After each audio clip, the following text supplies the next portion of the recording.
One of the things I'm a black man. Mm-hmm.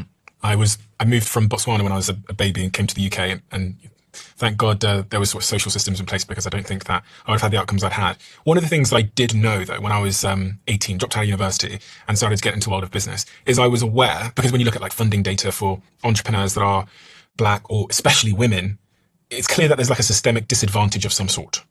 And I wonder, someone like yourself who's against this sort of DEI ideology, how do you contend with like systemic institutional discrimination towards certain groups, which does pose objectively real disadvantage on them being able to climb the ladder? Because you said something earlier about your goal being in Canada to make sure everybody like has a fair shot. That's right.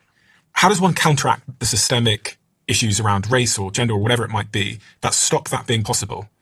Because I find myself in an interesting position where, like, on one end, I'm like, I want to be treated like everybody else. Right. And I've always felt that way. And I've always actually, to some degree, cringed a little bit when I felt like someone was giving me special treatment because my skin color was different, because it in some way made me feel like I was at a disadvantage, which I know can become quite self-fulfilling. However, on the other side of the spectrum, I do also believe that there is like systemic discrimination that is going to hold certain groups back if there isn't something done to level that playing field.